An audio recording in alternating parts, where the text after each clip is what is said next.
Right, we will just go live. We don't have any intro music really for Every Second Matters. So this is the Every Second Matters show for July 2021. And we'll start off here by quickly introducing the people that have showed up before we started. And we'll have more people joining us potentially along the way. We've got G23 jumping in from Oregon. Thanks for joining. Thank you for the invite. You bet. And thanks for navigating through the bad link. And then David jumping in from DCS Training in Phoenix. Thanks for joining. And again, thanks for the invite. You bet. So just since David's new, and for anybody that might be jumping in or joining for the first time, Every Second Matters is an awareness campaign. Back in 2012, Obama had 23 executive actions that he was going to push through with, what would you say, a sympathetic Congress and exploiting atrocity at a time. And grassroots resistance prevented that. And it wasn't with the direction or the influence of any major campaign or any specific organization or figurehead. It was simple resistance, very similar to what we had experienced in 1995 after the assault weapons ban, and again with a reaction, the consequence to the 94 assault weapons ban was a lot of politicians got removed from office or did not get reelected, and in 2013. When Obama suggested those original executive actions against individual right to own arms, there was a grassroots resistance to that, and it was awesome. And at the time, YouTube was really getting into its own. There was a fairly thriving community of people that weren't just watching videos, but were using the videos and the comment sections to turn YouTube into what's now a social media platform. And at the time, there was some competition with Facebook, so there was some incentive for YouTube to encourage us to stick around on the platform. They wanted our eyeballs and our time, and we utilized that. And some of us who had been, I guess, around the block a few times at that point started to see at the end of 2013 an apathy start. I guess the eventual easing of the muscles, the relaxing of the tension. Once we had resisted that those executive actions and started to see that we had become, we had kind of become victorious in that, and he had backed down on it, and he didn't continue. What the natural tendency is for people to get back to living their lives. And at that time, if you can remember back, there had been a scarcity due to some other influences, ammunition factories burning down and some other stuff. There'd been some scarcity in ammunition, and because of the concern politically, there was a lack of materials like AR parts and whatnot. So when all that stuff started to hit shelves again and that apathy hit, we went right back into the mode of just being consumers and enjoying our capitalist, entrepreneurial lifestyles, which is awesome.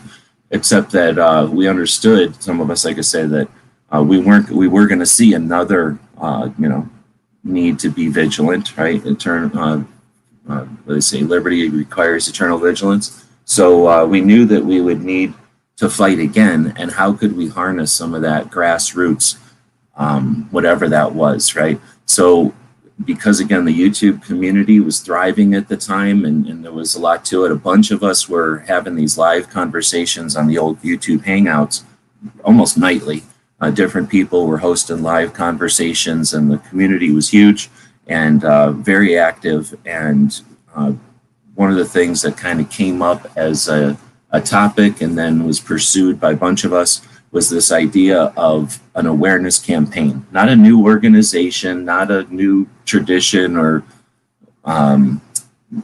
something to do. It's just it was a voluntary thing an awareness campaign, I think is the best way we could come up to describe it.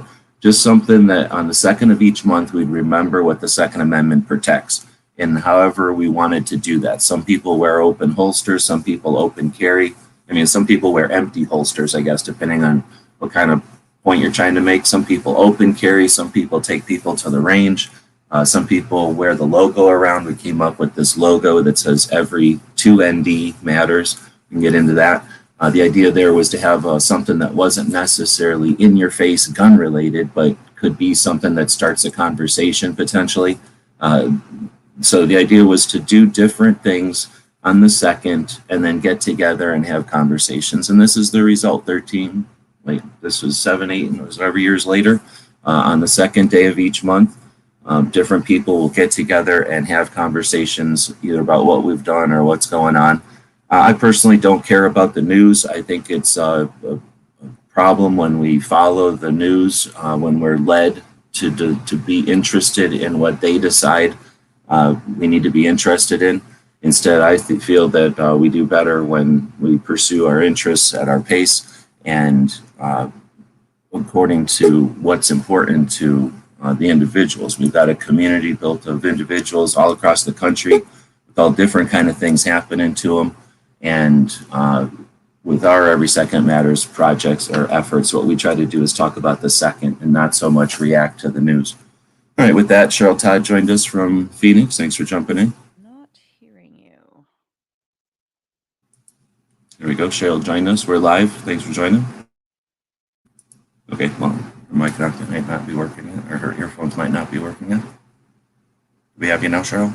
No? Okay. So she knows what she's doing. So with that, David, you're new. If you wanted to say anything, feel free. Otherwise, I know G23 had a couple of things we were chatting about off air. Are you in now, Cheryl? All right. I'm just hanging out to see what you guys are discussing. I'll jump in where I think it's appropriate. Right on. So we'll try to get Cheryl's mic working here. G23, we were talking off air about Louisiana. So we have constitutional carry just happened in Texas. We have constitutional carry in Iowa. Both of them start on the 1st. So today is the first day for constitutional carry in both Louisiana and, in Texas and Iowa. And in Louisiana, since the governor vetoed it, I guess they're, well, G23, what were you saying? They're getting ready to challenge that or override it? So Tennessee, oh, hey, how's it going, Cheryl? Can you hear us? I can. I apologize for that. I hear you now. Woohoo! Okay, great. Okay, we got you too. So Tennessee and Iowa started on July 1st with constitutional carry.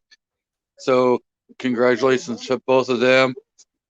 Texas gets to go in September 1st.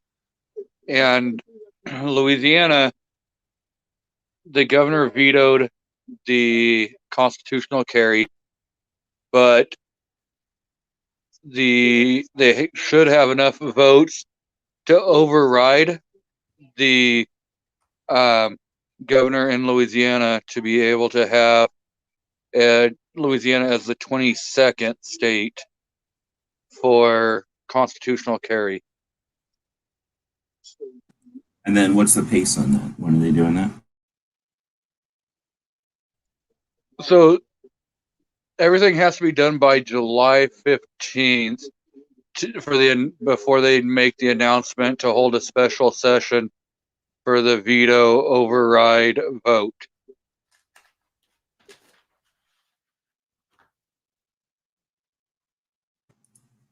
Okay. So we don't have anybody from Louisiana. We were just kind of talking about that off air there.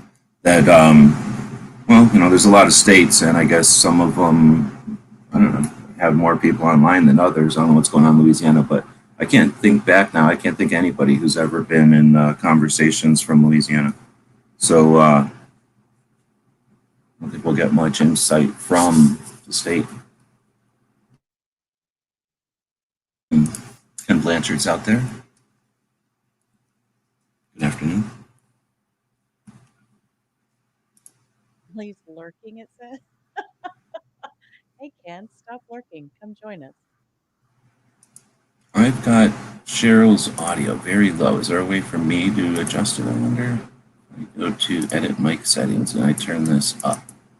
Okay, Okay, nobody ever tells me I don't talk loud enough. So I see you nodding, David Laird. I see you. Okay, so I was able mean, with the it's true. streamer to turn up the volume. So let us know out in the audience. And I don't know if my audio is different than the audio going out, but sounds good here. So yeah, this is, I guess you kind of missed the intro, Cheryl, but I think have been around for other shows where I've kind of introduced the concept that in 2013 there was the 23 executive actions. At the end of that year, there was some apathy after the grassroots resistance to that. So we created this concept talking about what the Second Amendment protects on the second of each month, and different people do different things to continue that tradition. So with that, thanks for jumping in. You don't get to jump in every month. Is there anything that is on your mind as far as being in a unique position as a Second Amendment advocate in the hats that you have? Absolutely. I wear a lot of hats. I serve on several boards, all having to do with the Second Amendment in some way, shape, or form. And, some of them are unique to females, like the DC Project. We are Women for Gun Rights. We are trying very diligently to be not only the counter visual, the counter face, but also the counter voice to these people out there that call themselves moms demand action. Well, first of all, what is this unnamed action that they demand? And second of all, why do they get to, capitalize on, moms as though all moms believe the same way that they believe? Well, I'm a mom and I'm a grandma, and I am a proud gun owner. I'm a concealed carry license holder. Until recently, my husband and I, for the last 20 years, were firearms gun store owners. And we very, very passionately support our rights to keep and bear arms, not only for this generation, but for future generations. And so I try to speak in whatever ways I can from my own unique perspective. I never try to speak for other people, and I'm actually pretty insulted by the way that they have commandeered the term "moms demand action." And so there's that. I'm also on the board of a group called the Arizona Citizens Defense League. Our people are in the legislature here in Arizona every day that legislature is in session, looking for bad bills being hidden in like a water bill or a school bill, and they'll go and throw something in there about the Second Amendment and trying to get those defeated, and also find sponsors for good bills to get good laws written in. The AZCDL is very responsible for us having constitutional carry here in the state of Arizona. So I'm very proud of that. And then you'll see on your screen there, David Laird. He and I both are on the board of the Arizona Citizens Defense League Foundation.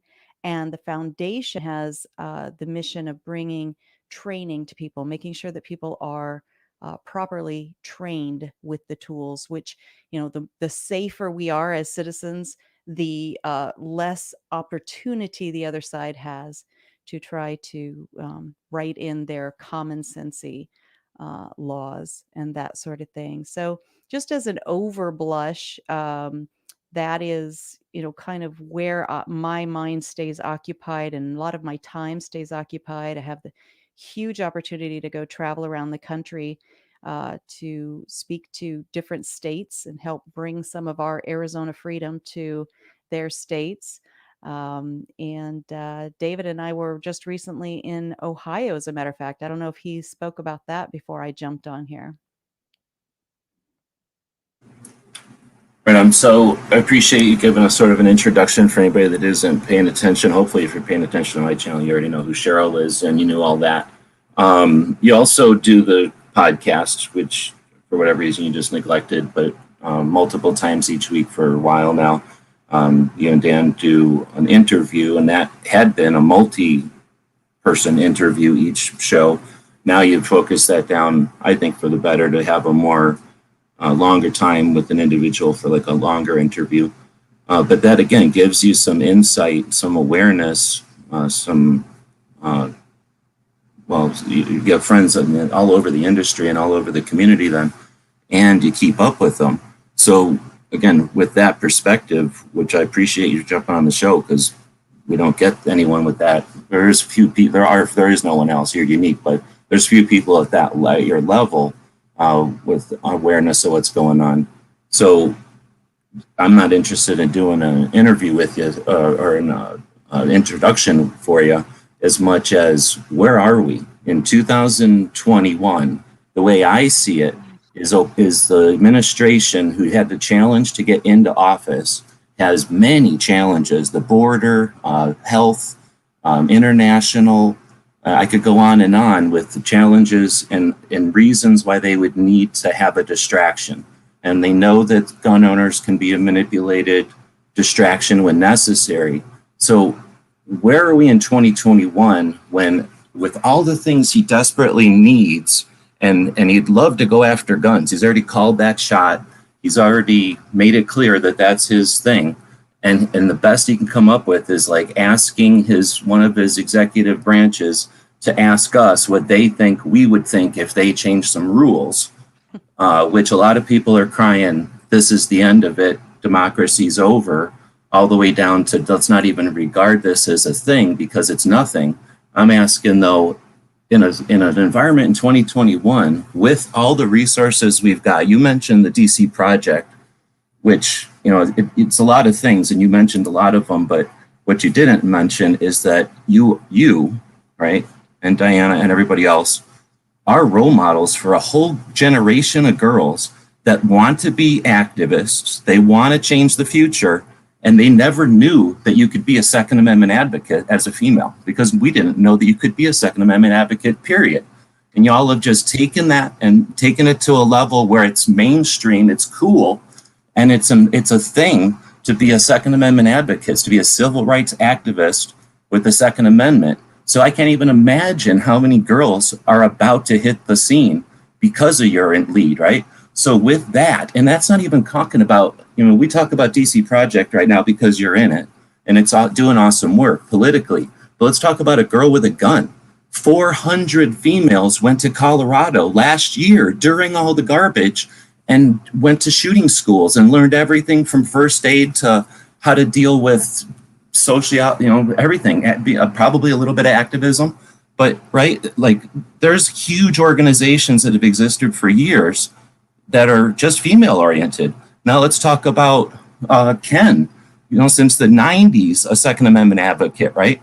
We've got people out there that have been doing a lot of good stuff. So in 2021, what is our outlook? Well, I think that it is brighter. Our outlook is brighter than the regular news stations would have you believe. And it is so much of what you just talked about. So huge compliment to me and the other ladies in the DC project that you've given us that we're role models. But so many of us would never even have spoken up if it wasn't for the garbage coming from the other side. Their push has been so intense. I spoke up because of when Obama was president, and every night on the news, the news in air quotes, we were hearing that not only was there something weird and wrong about guns themselves, but definitely those who own them, really a fringe group. And then those who sell them, like me, I had friends that have been my friends for years that started, looking at me a little bit more out of the corner of their eye. And I realized that I needed to be able to articulate better what my reasons were, what my whys were for owning firearms and carrying them around with me, as I left the home, that sort of thing. And so I think that the more intense the push from the anti-right side, the more people like myself who are going to step forward and start speaking out. And then another thing is, not even just on the female front, But last year, what was it? 8 to 10,000 brand new first time first million, sorry, first time gun owners who would have never considered themselves even in the market for such a tool finally realized there is something going on in the world that causes me to realize that I am my own immediate responder. And so again, that is because of, you know, really things where government has overreached. It is causing the citizenry to wake up and stand up, speak up, and take up their responsibilities. And so I do think that even though right now things feel a little dark and a little uncertain, that ultimately all of this is working in our favor. And then I'll cite an article that I saw Lee Williams, the gun writer, wrote. Apparently, NPR wanted to say that there were like 400 Second Amendment sanctuary counties in the United States. And he says, as of June 23rd of this year, there are 1,930 counties across this nation that have said, look, we're going to take that sanctuary word and we're going to apply it to our Second Amendment rights, which, you know, we shouldn't even need that. They were delineated right here in our Constitution and punctuated with the words shall not be infringed. But because we're living in such weird times, we have to take these extraordinary steps. Right on. Let me interrupt you because I'm rude, but I've heard you guys talk about that on your show, and I would, you know, I'm yelling at the screen normally. Here's the thing. I hear you. I hear you. We're living in weird times again. Okay, that's all. Because if you look at history, we've had all kinds of crazy challenges as a country, and we have a system that can definitely withstand it. And we are we're the descendants of those who withstood it in the past, right? We know that it can be defended because we here, right? So I hear what you're saying. It's just that, we can challenge that. And I also wanted to also just bring in, before it was rude of me to interrupt, but because you were talking about the new gun owners, and I'll be the first to challenge that, because NSSF is what everybody looks to for that number. And I have a love-hate with NSSF. They're important, and they're the National Shooting Sports Foundation, and they've been around since the 60s. They're a group that was created by the industry to be PR for the industry. And they've done amazing things for us. When hunting was challenged and public access and conservation were all challenged, they united the industries, and they brought up, for example, Hunter's Orange, right? They saved lands. They made it to where hunting isn't even an issue anymore, to where the gun community can eat itself getting mad at hunters because hunters do nothing, right? Well, NSSF has accomplished great things, but then they also allow the community to eat itself like that. What if they just reminded the youngins that the reason that orange exists, the reasons that the moms keep stealing orange, is a marketing move by the lady who ran Monsanto to take orange back, because orange worked for us to keep hunting, right? Mm-hmm. So when we get into NSSF, it bothers me that they're oblivious to certain things, but they've done good things. Anyway, when we get back to NSSF, they're the ones that give us the numbers about these new 8 to 10 million gun owners that all relies on 4473s. And you know more than anybody that a 4473 is not, well, it's not a registry. It's trying to be desperately, and a lot of people will characterize it as such, but it isn't, and it can't be. And for lots of technical reasons, all it is an indicator of sales. And when you put universal background checks in place, it means that a father who wants to give his 3 daughters their shotguns becomes 3 4473s. And that's not 3 new gun owners. That's just 3 people who exchanged property amongst themselves.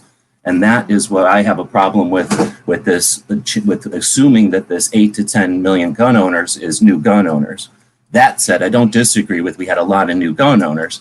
But I wanted to bring up, and I'm just bringing up things because I never get to talk to Cheryl, and that was a bunch of stuff to just dump on Cheryl there. But if anybody got something out of that, great. But the reason that those new gun owners came to the table isn't out of fear. I mean, yes, some of it's out of fear. But the reason that they came to the table is because they wanted to exercise a right. They knew that it was a right because of the work of people like DC Project and Cheryl as an individual, both as a podcaster and a gun shop owner. And as a gun shop owner who, look at Cheryl, she's not a typical what they would like to characterize a gun shop owner as, right?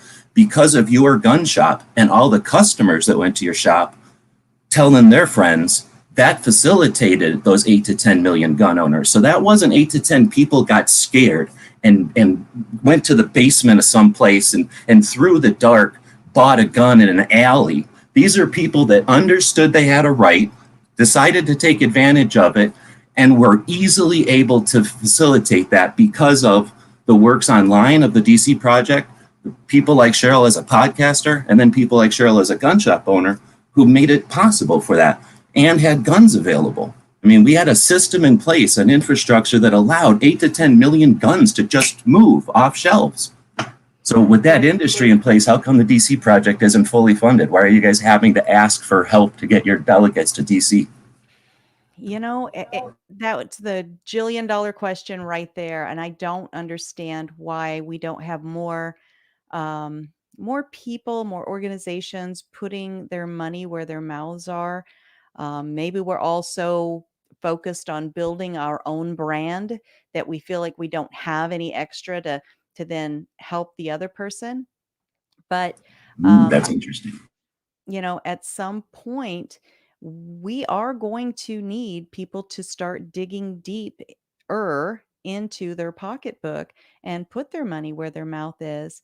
Um, I have seen incredible support, incredible things from person to person, organization to organization, as far as helping get the word spread. And that is invaluable, absolutely invaluable.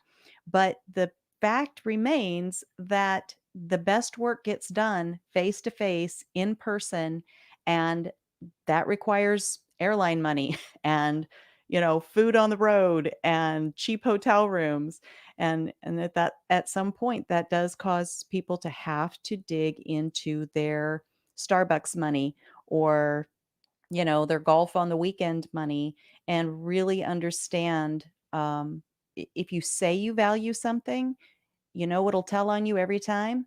Your checkbook register and your calendar, right? You look at those things and that will tell you where your money is and where your time is. That is where your heart truly is. So some of us might need to do some realignment. But not only is it great for us to have had the opportunity to serve so many people in our gun shop over this past year, people that reached out to me personally through like a text or a Facebook message saying, gosh, I've been watching you for years and I would have never thought that I would be somebody that wanted to buy a gun. But now that I'm ready, I feel like I can trust you to just kind of tell me what to do. Who do I go see? It's like, well, I happen to know a great little gun shop. But they realized that they weren't going to get browbeaten by me. They realized that I wasn't going to shame them for not having stepped up sooner. And many of them realized that I am also going to then give them a handoff to, like, David Laird, who's in our screen here, of DCS training. So here, not only am I supplying you with the firearm and the ammo, but now I'm connecting you with a trainer who is knowledgeable and has a resume as long as my arm, and then also the opportunity to help them understand their rights as a citizen. And so in other words, you're not left hanging. Like, you don't just own the property and now poof, like, here's your guitar, now you go be a musician. But instead, we've got an infrastructure in place, and there's however much time you want to put into it, or how much you want to dig in. Exactly. And I didn't want to cut you off. It was hard for me to not cut you off, and I'm trying to be, because you had a good point, but I also wanted to challenge your point, because I think we're preaching to the choir. Anybody that's watching an Every Second Matters show on our channel is already probably doing too much for others, right, as far as financially. But we have a huge industry, and what I see is we've become a mechanism, and it's either being used against us or just being used unnecessarily. Like, we can evaluate things, right? It's smart to evaluate things over time.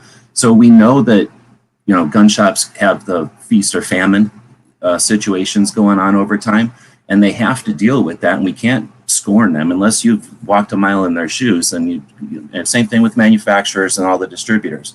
However, I have walked a mile in the shoes of the YouTubers, right? I know what kind of money we're talking about, both what we're making and what we can make and the potentials. And there's a lot of advertising money being thrown around. And that's what I could see as being rediverted. So it's great to ask the individuals to open their wallets. I'd appreciate the individuals to take their time. Like you said, that's our number one resource that we can't get back, we can't pay for, right, is our time. And devoting time to the Second Amendment, I think it's what I do, period. I think it's the most useful time we can spend. But I think that's as much as we can ask from the individual. I really like to see a system or some sort of infrastructure where adopt a shop, where shops adopt like a DC Project delegate. They, the same way that they'll adopt a little league team, or they'll adopt a bowling team, or maybe a shooting team, like the local shooting league or something. Maybe they'll sponsor a bay at the shooting league or at the local shooting range, right? We could have just, and if someone's an activist, you're watching this show and you're like, what can I do? You've got a state that you live in. That means you have a DC Project delegate at the national level at least, and maybe a second one.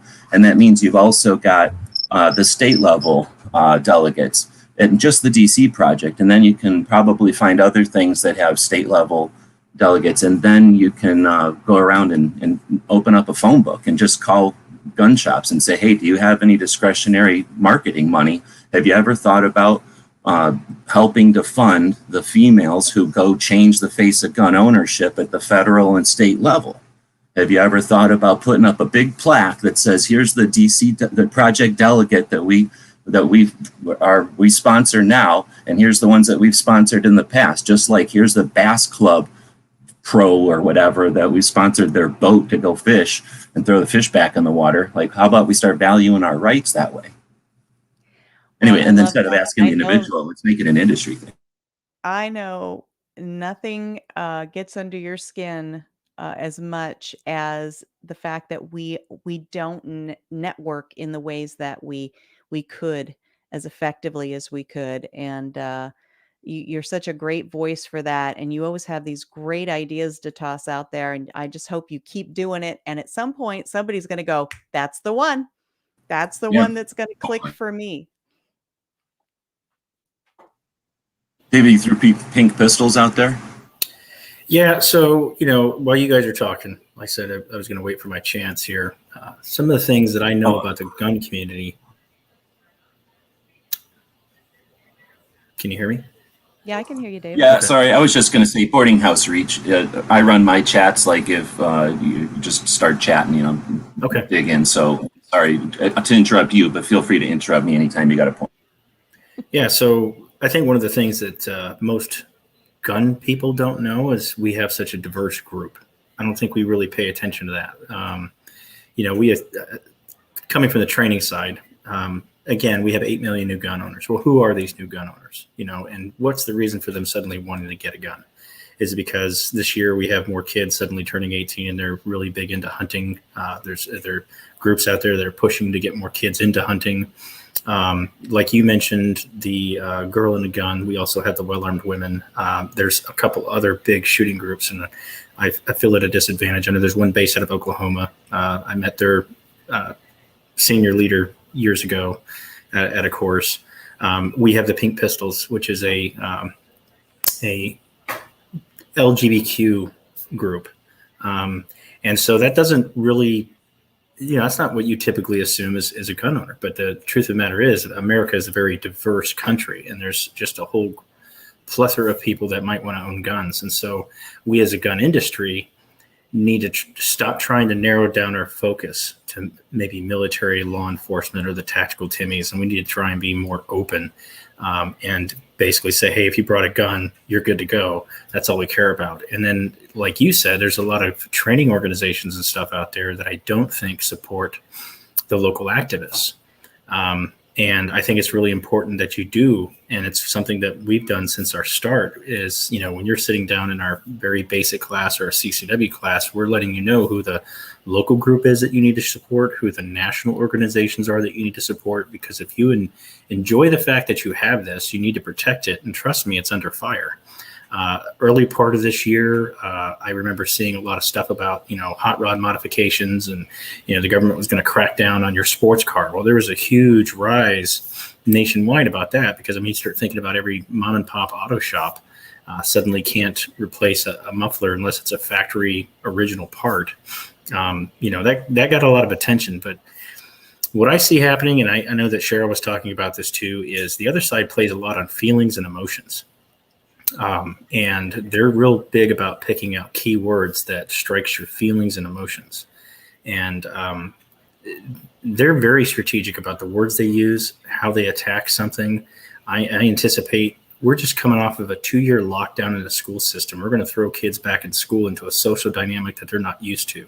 We're going to see probably more physical altercations happening at school. It's going to grab a lot of national attention. We're at an all-time national record for violence nationwide because of the defund the police movement.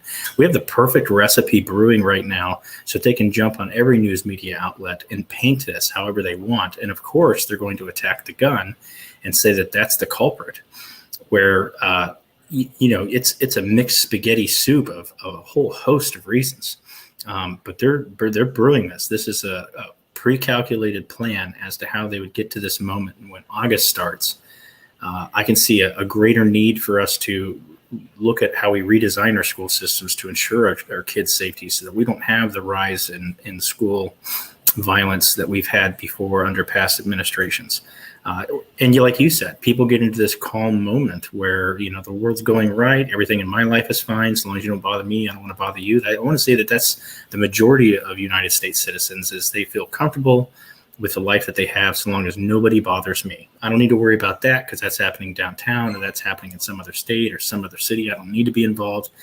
And we need to look at this completely different. We need to rethink how it is that we are trying to reach the population we haven't reached yet. And you can't do it by pointing fingers or raising your voice or any of that sort of stuff. We need to be a welcoming group that supports anybody that wants to get involved. And we have to remember that they are going to go through layers. The beginning person just wants to own it, just wants to be responsible with it. And then at some point, they might choose to defend their home with it. And then at some point, they might feel comfortable going outside the house with it. And then at some point, they might, feel naked if they leave the house and they don't have it. And then at some point, they might want to sign up for that Tactical Timmy class and start taking it more serious. And then way down the road, they might start being an activist because they see what we see after being in this industry for 20 plus years, that, there's a lot of made up media out there. They already control our television. They already control our movies. I don't recall the last time I was able to sit through a movie and be like, oh yeah, they followed all the tactics that we use in that scenario. They do that intentionally to make gun owners look stupid, to make us look unsafe. The bad guy takes one bullet and he goes down, and it's a terrible bloody mess. And the good guy can take 1,000 rounds and keep on trucking. I think all of this is a mess. And hopefully, I've been holding my tongue too long because you're new, and I would have never let you go that long without interrupting you if you weren't new. All right, so we're going to hit some of these things. Training partners, when you first started, that's excellent idea. As trainers, that's a whole nother thing. This is Every Second Matters. We could do a whole thing on training. I can't even imagine your insight in this, but as someone who's been I've been aware of training my whole life. I've been around guns my whole life. I'm old. But I've been going to what people would call tactical training since 2004 or something. Somebody came into one of my forums and was like dropping ads, and I'm like, get out of here with your spam. And he's like, no, I really want you to go. And I'm like, put up or shut up. And he sent me to Front Sight for a couple of weeks. And I was like, oh, this is interesting. So I immediately went somewhere else to not get crazy with Front Sight. And was like, wow, training is amazing. So I've basically audited dozens and dozens of classes with everybody who's ever been to Arizona since throughout the 2000s. So anybody who wants to to suggest that training isn't necessary or useful, I'll fight you. On the other hand, never am I going to suggest that there has to be any kind of obligatory training. I am all about constitutional carry. If you can hold a gun, carry it. If you're blind, broken, old, carry a gun. I don't care. I'm down for the talk about monkeys carrying guns, because trunk monkeys, why not? We're going to have robots, then we should be able to have monkeys. So anyway, without getting too crazy on it, right? Training is a whole nother realm, because people have such crazy, what's the word, like baggage when it gets to training, and they refuse to even get near it. And it's sad, because what real training can do is open your mind the same way 2A can open your mind from just being a gun owner, right? Once you figure out that there's what the right to own a firearm means, or right to own arms means, compared to just owning a revolver, is the difference between understanding training and then having this concept of what people on the internet now have convinced you what training is, or what people who seek training are. I'll let you say something. Well, yeah, just to touch on that, I think we as trainers have kind of failed in that part. There's a lot of famous guys that do a lot of fun stuff on YouTube, and everybody sees it. They're like, oh, I want to do that. And then there's another crowd of people like, that looks really awesome, but I don't really know if that's my cup of tea. And then there's another group that might be sitting at home in a wheelchair saying, yeah, that's really never going to work for my lifestyle. And so again, with the diversity thing, as an instructor, I try to be as diverse as possible. It starts with the introduction at the beginning of class. Who are you? And what do you want from this class?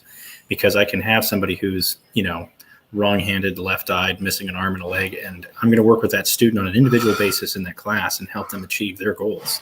Right next to them, I could have a law enforcement officer that's having difficulty passing a qual. And right next to them, I can have a grandmother, right next to them, I can have the stay-at-home mom. Right next to them, I can have the tactical Timmy. So you, in my opinion, I think we trainers, national trainers, in some regard, kind of fail in that part. And they're the ones that get the most attention because they do the cool guy stuff. And that's great, but that's, I think we just need to be more diverse, I guess, is the base of that. And I don't think we should have any requirements. Like, you have to do this. The people who I want armed are the ones who have the greatest disabilities. They're the older crowd. They're the people that have physical limitations. There's a lot of trauma. I run into a lot of students that come to me and say, hey, I had this happen when I was younger. I had this happen last week, last month. Just all different kinds of trauma. I had a young lady who is afraid of guns because when she was in the military, on her first qualification, she negligently discharged a firearm and killed the person next to her, and waited all the time in service till she came out to 10 years later to finally, say, hey, I don't want to be afraid of guns anymore. I've had the woman that was accosted by her boyfriend, who she had a restraining order in place, who told me after the class, because she finally felt comfortable with my demeanor, that she could open up and tell me, here's the reason why I'm here. So if, it's about selecting the right group to go to get that training, so that you're not thrust into something that you're like, whoa, this isn't what I was looking for. And there's a bigger background here. I mean, it's too easy for someone to plant a flag and say they're an instructor. Not a lot of guys actually put in the time and work and train in multiple areas and multiple facets. And I, too, am somebody who is constantly looking for training anywhere and everywhere I can get it, so I can bring that value back to my students and be more diverse with them. So.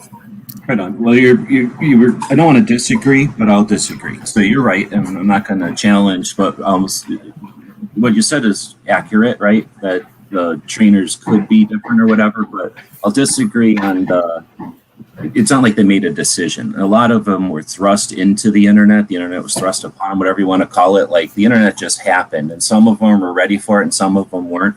And some of them are a result of the internet and the confusion and all of that. So there's a lot to it. But like I said, the training is a whole nother realm of firearms that's, I think, super interesting, and we'll definitely be digging into it on the gun website side plenty. But I would also challenge you on the idea of the order of events, I guess. I don't know what to call it, but many of us who are of an older age, I don't know what to call old or whatever anymore, but people that have been around guns for a while, let's say, if we're of an age in life, but also been around guns long enough, then we have evolved from the casual interest to the defense of our ability to own, to the challenge to get others to understand that it's not a given, that the right is tentative and that we have to defend it. So we've gone through an evolution of stuff, and we think we put that on the next generation. And that's our own fault because we have only got, I don't know, I'm not a therapist, but we dropped that on the next generation. If you actually listen to the next gen, you listen to people from California, you listen to people that are younger than 20 that are in the gun scene, they're already activists where they want to get rid of the NFA and they're pissed that we didn't already do it. I don't think you need to wait for them to go through some evolution and then become activists. I think many of them came to the scene as activists and now they're buying their gun. They think of this as a civil right, the same as legalized pot, the same as other things. This is something that they have an opinion on politically, and now they just bought their gun to act on it. So I don't think we need to assume that they need to go through that same order of events. Well, I hope you're right. You're right. We kind of both agree and disagree. So you might be seeing a lot of young kids coming out of college that, you know, they're activists in all sorts of stuff. There's a select group of individuals in college that are activists for everything. And so maybe you've run into more of those. But from the training side of the house, I don't see a lot of young kids coming in and getting training. I see a lot of the disposable income folks coming in and getting training. Most of the young college kids. In fact, I had somebody contact me recently who wanted to become certified as an instructor, specifically so he could offer free training for college age kids because, you know, they're busy working full-time jobs, going to college full-time. They want to own a gun, but they can't afford the training and stuff like that. And training, honestly, is really not all that expensive if you know what it is that you're looking for, especially like an introductory class. You could throw a rock in almost any corner here in the state of Arizona and find somebody who does an introductory basic safety and so forth. But as far as the activism goes, I really do think that based on what I've seen from the training side of the house, it takes people a while to grow into that. And I think a lot of it has to do with the activists that they meet who are so gung-ho that it can be a little bit off-putting. And so that's just what I've seen. Well, that's true. And I'm definitely only talking to the people that would probably be off-putting the regular people. So I can talk from a little bit of personal experience because I worked with some young guys, and one of them, pretty much the day he turned 21, he went out and bought his first handgun. He had already had a rifle, and he's done his concealed carry class and stuff like that. So he's going after, you know, and he's 2A, but he's not like on the internet 2A. You know, he talks with it, you know, with people at work and stuff, and people that he knows, and he's gotten help like with some of the younger people. So we can kind of help get those guys to, you know, understand that they can be a lot more vocal and start bringing more and more of the young blood into the group.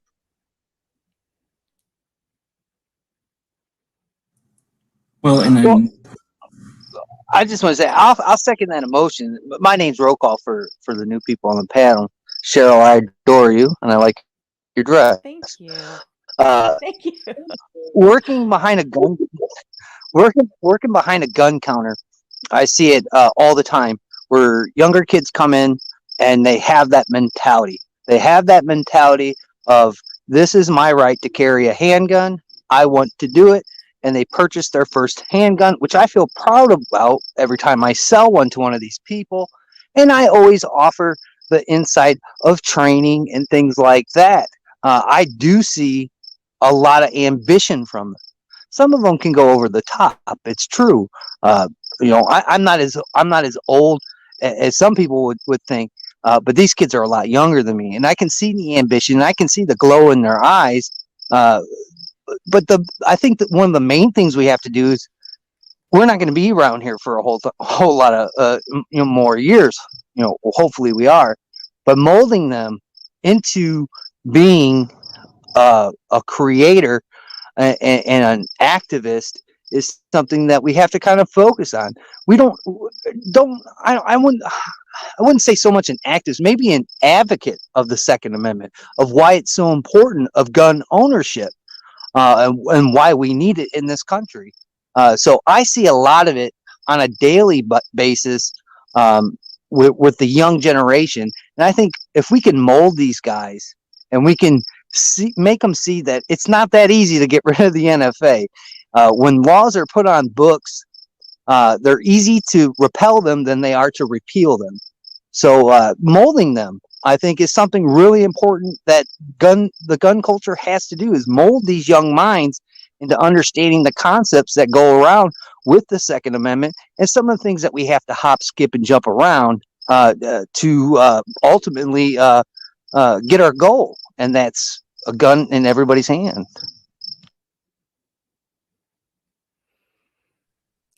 Can I So, speak to that a little I- bit? Hello? Go ahead, Cheryl. I'll just say real quickly, I think that it is, you have to have the passion, which is what the young people, I think, is what G-Webs is recognizing in some of these young people, just that unfettered passion. But then what those of us who have been around the block a time or two can offer them is, maybe a little bit of focus and maybe tempering the passion a little bit. But I wouldn't want to squelch it in any way, because maybe them speaking to the new generation of people going into the being elected officials in the legislature, the conversations that those people can have that come from a similar generation, maybe they're the ones that are going to be able to get this done, and maybe they are going to be the ones that get rid of the NFA. I kind of love the idea that there's some that are just kind of irritated that we old codgers haven't got the job done yet.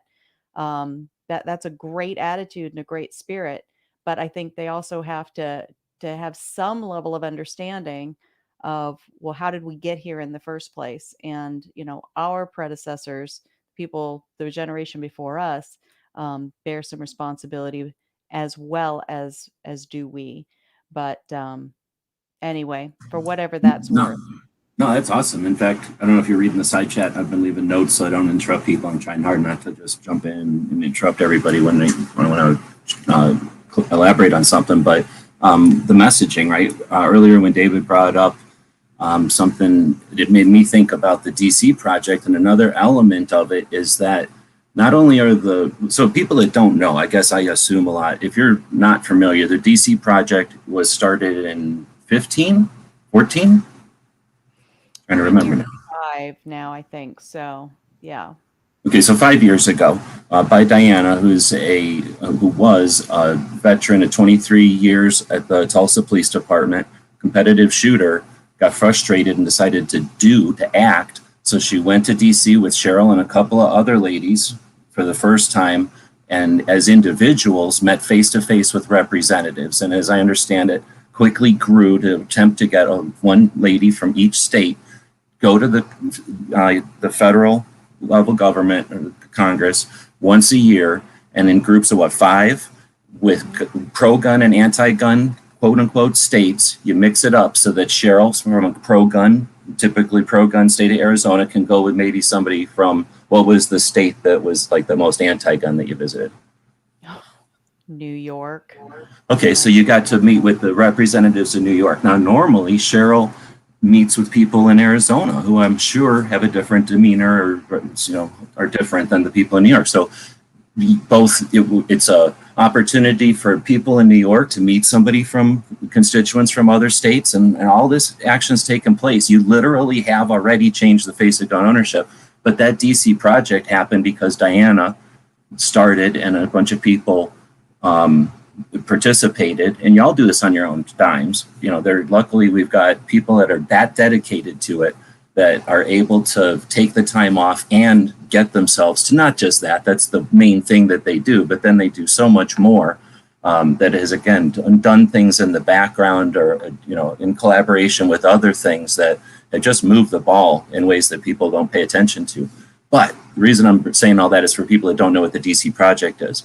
What I was going to say is, in regards to messaging, the people, the girls, my website, I don't know what to say, the females that the DC project brings to the table are like, what are your occupations? I mean, some of them are like doctors and lawyers and stuff. And Cheryl owns a gun shop and the auction house, Pot of Gold Auctions, which every Tuesday has live auctions. It's awesome. But a bunch of them are marketers or writers, right? They literally do the stuff of messaging. And not only are you able to bring those skill sets, but it's a collaborative thing. Nobody's like, oh, here's what I have and you can't have it. You can see what I can do, but I'm holding on to it. It's the opposite.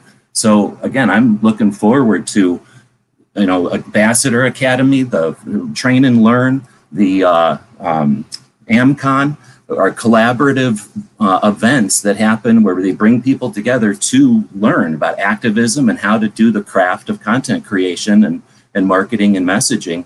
And then you have things like the actual gun rights policy conference, and hopefully we'll see more things like that where the knowledge gets shared, but then the awareness and knowledge and collaboration on how to share the knowledge is also getting shared.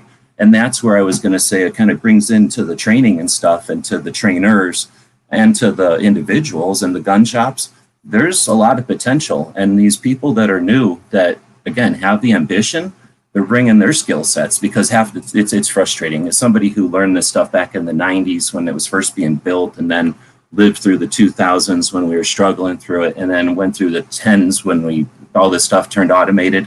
Now you can pick up a phone and wiggle some free apps and do stuff that would have taken us like 7 months to accomplish with a team of people. So when you grow up wiggling your thumb and accomplishing things, you're in a different realm, and you're going to bring a different mindset. So again, bringing it back to what Cheryl said, you're right. They have this like untempered drive, and what we can offer is the people that have been around the block is some tempering, or however you said it, or maybe it was Ken that said it out there. But yeah, that's something that I think we have as an opportunity, right? And the messaging is going to come from that interaction, that communications, right? We're going to, as they say, we want to get rid of the NFA, and when we challenge them how, well, the questions get answered, and then things start happening. Okay, I'll shut up. So that was my points, I think, from what y'all were talking about before. David, you have to leave, but I have a couple things that I want to kind of challenge Cheryl, which her and the other amazing DC women. Thank you guys for all the hard work and dedication that you guys put into this. Thank you. But you said New York was the most anti-2A. I think Oregon's trying to give them a run for their money right now. We have some horrible, horrible new gun laws that just came into effect, and they are trying to make us instant felons, where you're not 100% sure where you can and can't even stand without maybe catching a felony. And it's horrible. And they did away with the state preemption. So each city, each county, each township can change the rules. So you're going to be guessing, like, can I have a 13-round mag in this area, or do I have to have a 10-round mag? So yeah, can I open carry? Can I not open carry? And there's going to be a lot of questions and everything that's going on.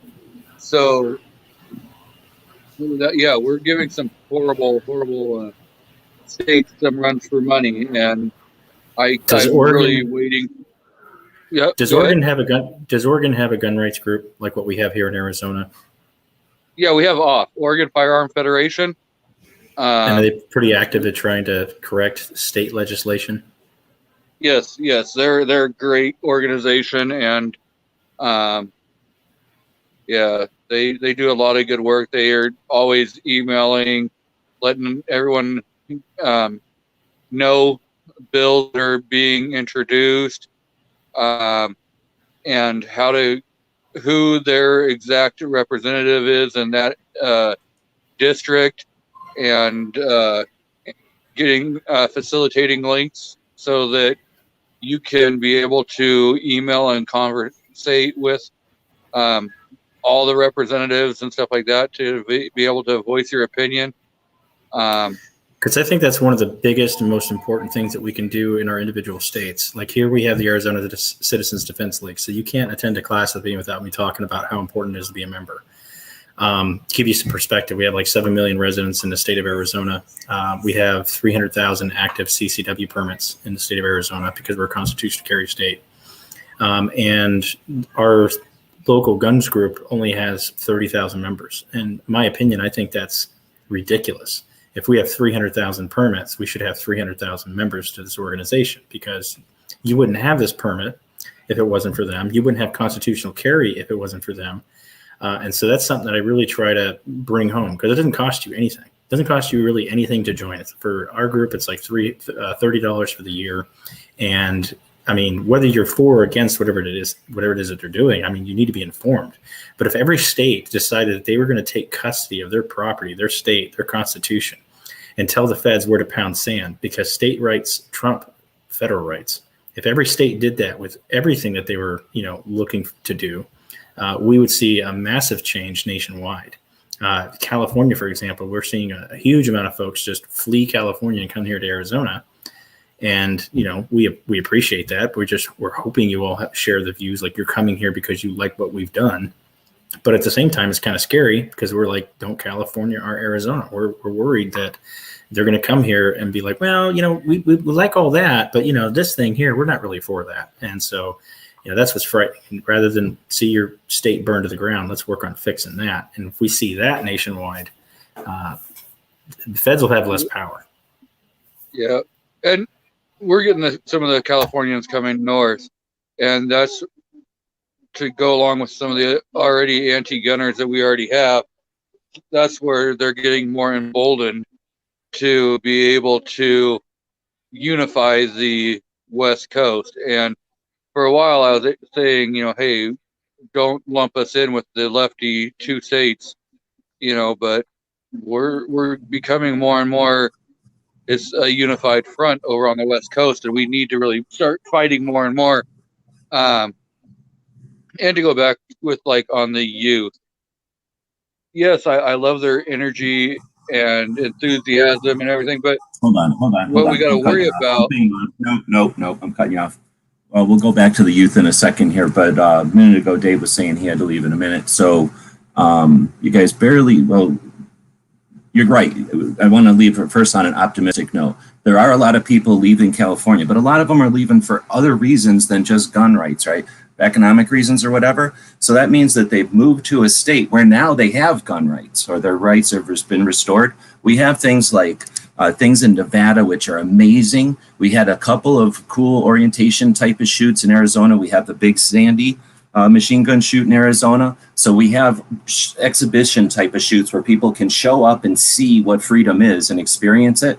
Allow that to happen. So yeah, they're going to come, and they initially might vote dumbly or poorly, but give them a chance to develop, and let's be optimistic and not pessimistic about the people fleeing from those states, right? But I agree with you. We have an opportunity with a lot more people. And there's only 7 million gun owners in California, but there's a heck of a lot of other people in the rest of the country to help with those 7 million gun owners, right? But that's a whole other story. So, Dave, thanks for joining us. But before you leave, I was going to ask, since you and Cheryl, we had the opportunity to have 2 people on from the Arizona Citizens Defense League Foundation. Do you want to take a second, or as much time as you want, and talk about, first you mentioned AZCDL. I'm going to take a second because I'm a big fan. So there was the Virginia Citizens Defense League in Virginia, and a bunch of dudes left Virginia and moved to Arizona.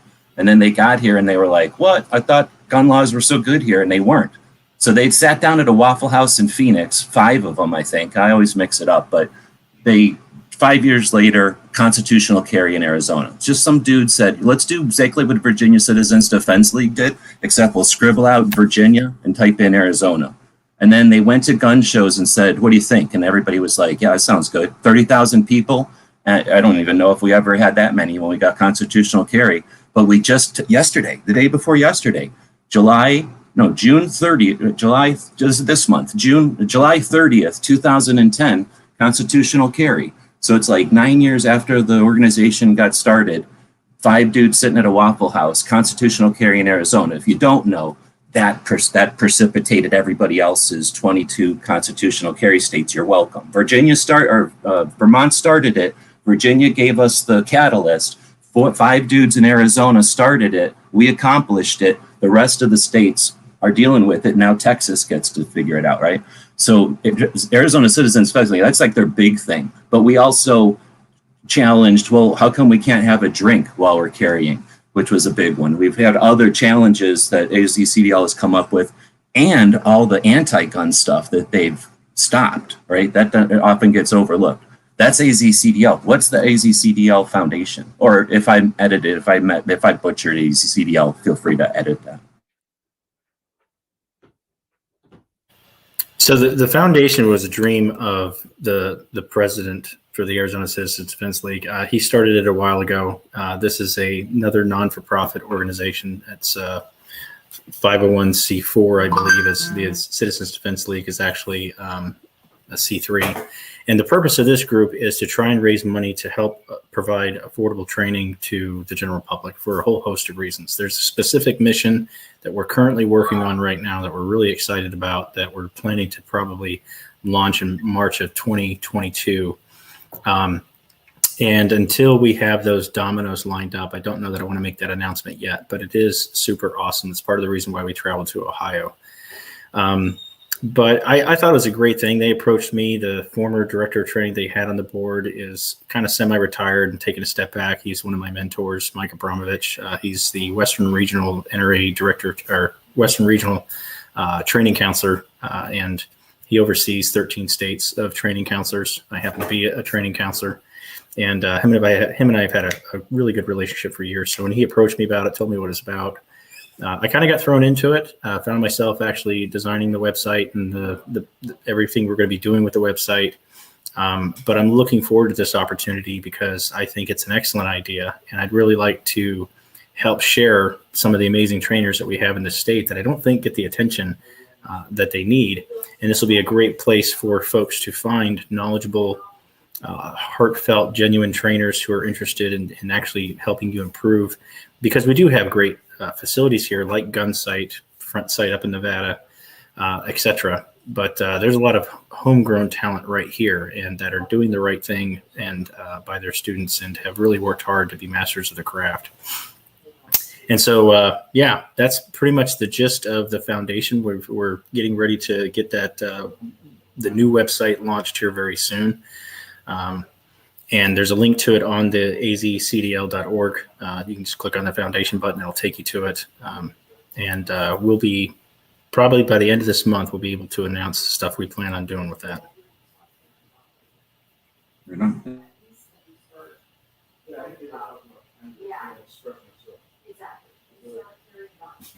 All right, now we got dinner. So I think I cut you off as you were going to talk about the youths. G23. Thanks, Yeah, Dave. and thank you, David, for coming in and telling us about you. So, with like the youth, I don't want to really like curb their enthusiasm. I just want to kind of focus and help be able to keep the flame going, because we can get a lot of people coming in eager, and revved up and raring to go, and when they hit that first wall, do they figure out how to climb it, or do they turn around and walk away? And we need more and more people climbing that.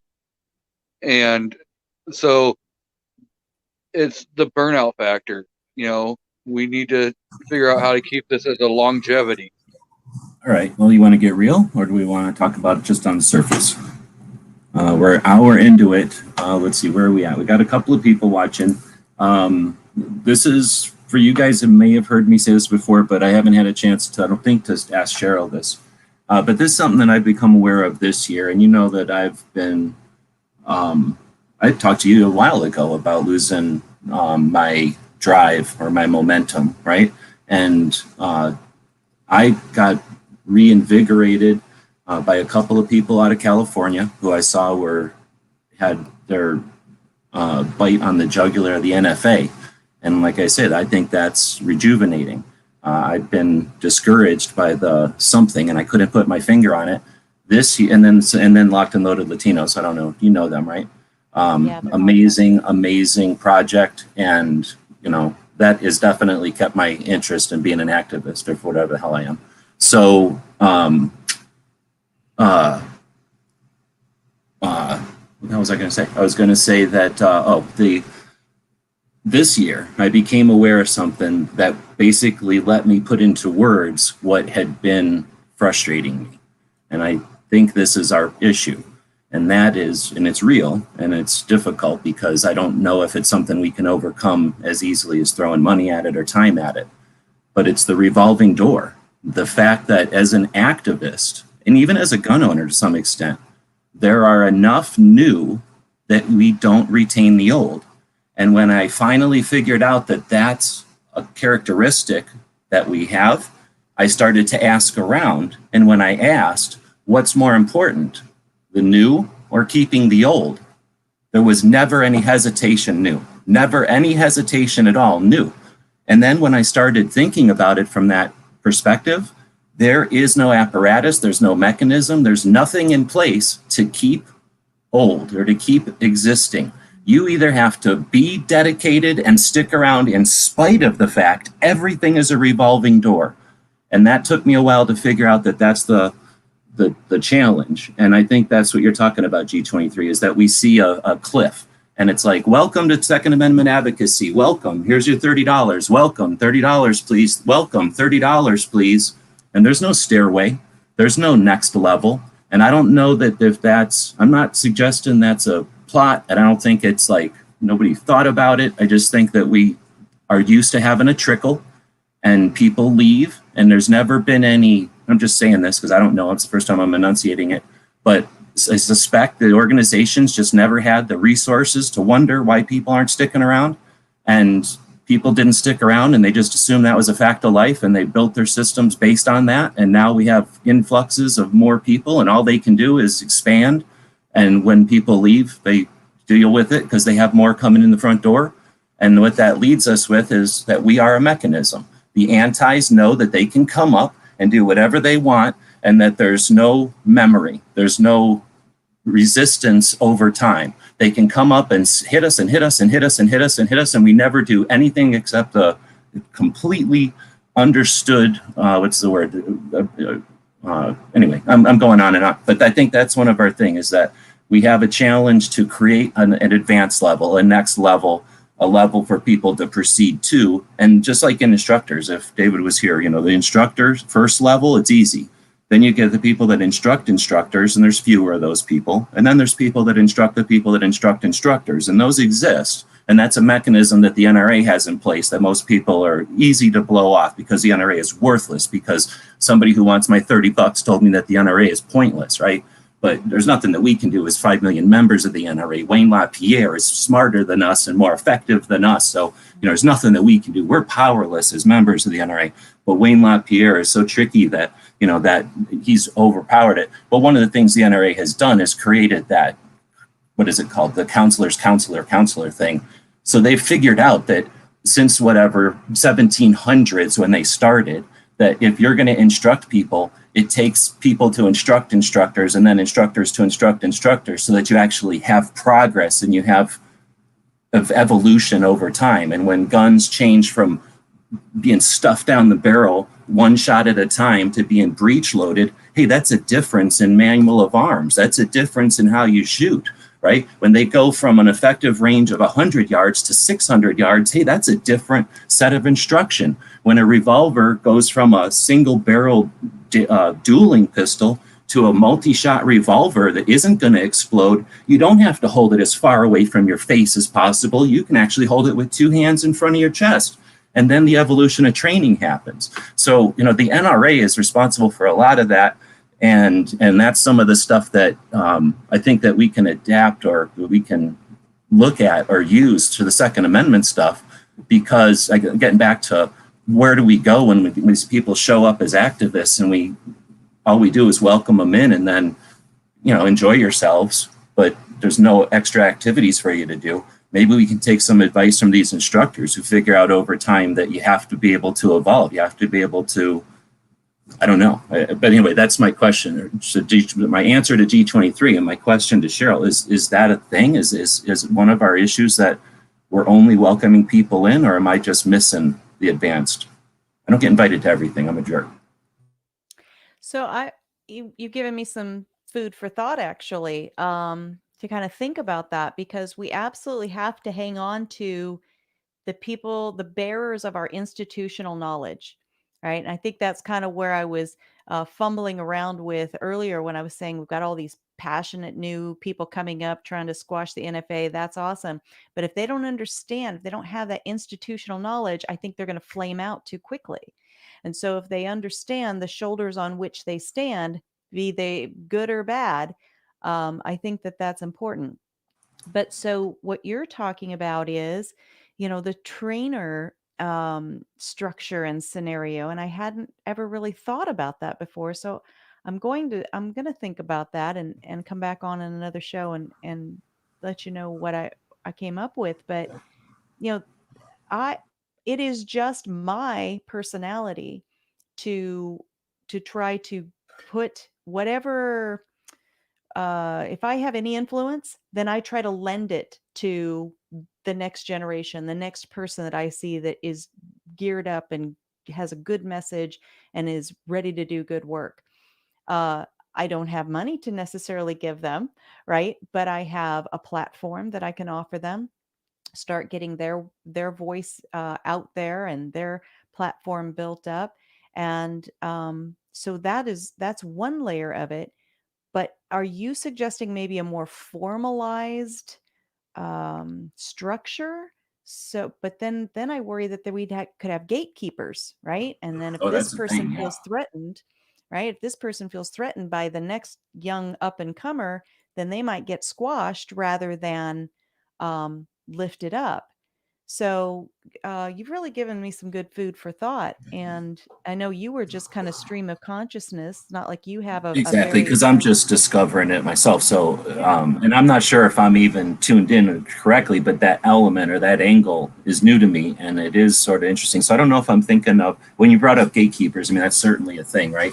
But here's my thing. I think that we're delusional if we think we're going to somehow solve societal issues or just the issues of humans or whatever, right? So how do we just work with them or around them, like just be effective in those parameters, right? So that's why multiple organizations are probably more effective than one giant organization that can't cater to everybody.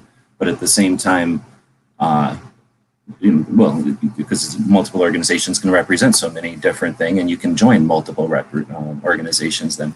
I guess I was thinking more of just like an advanced level or just what to do when you stick around. Because I think of, for my evolution or whatever, I started in 15. That was my first gun rights policy conference, and Charles Heller dragged me there after, I put a lot of lip service in. Yeah, Second Amendment, I know what it is. I don't know how many words are in it, right? I can't tell you too much more about it, but I know that it's important. And I would have said at the time that we have a Second Amendment right. That's the kind of sad thing I would have said back in 2015. Then Alan Corwin, Charles Heller, the rest of the gun rights policy conference later, it's this rights protected by the Second Amendment, right? There's nuance there, and there's a lot to Second Amendment advocacy and stuff. So that's when I started to get interested in it. And well, I'm not going to rehash my whole thing. You've been around for most of that time, and you've been an activist that whole time as well. But that's when I sort of went through my evolution or whatever. And it's frustrating because we've got challenges, but at the same time, I see these two comment periods and the ATF nominee as more of an indication in a fight that the adversary is wounded, weak, not in the fight, right? And unfortunately, I think we're taking it as, like, oh, we're champions, we're going to be victorious. Like, here's our chance to really take a slow motion victory shot of us sticking the knife in, as we don't let this guy get nominated, when instead we should be like throwing an arrow from the horse as we ride by, getting rid of the NFA or whatever.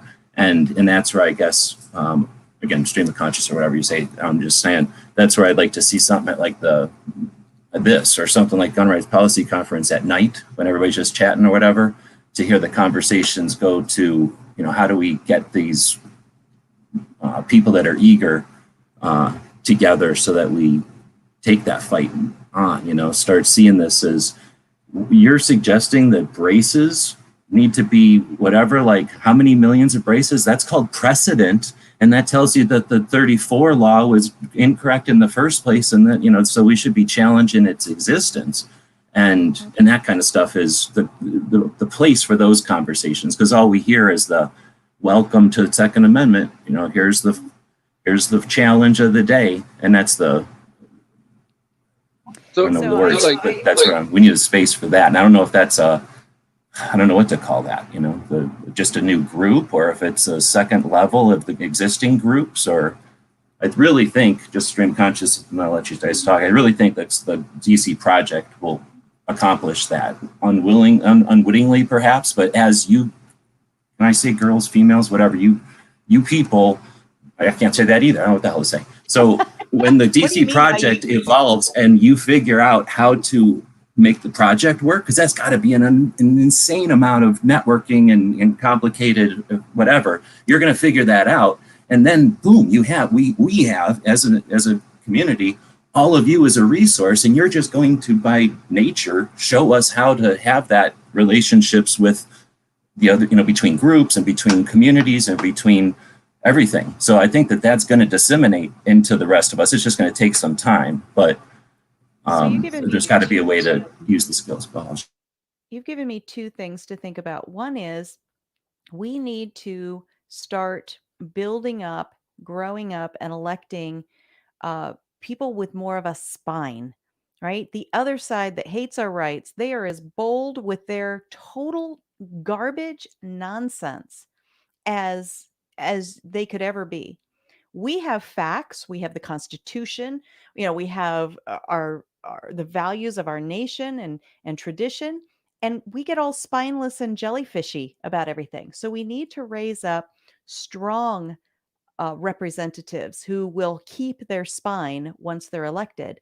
And that is something that the DC Project is trying to do in forming relationships. That was the first thing that Diana sent us in there to do. She says, you're not lobbyists. You are to build relationships to help be a resource for these elected officials, even the ones that aren't friendly to us, because, you can go farther once you have a relationship than you ever can if you just stand at the door and shout at people.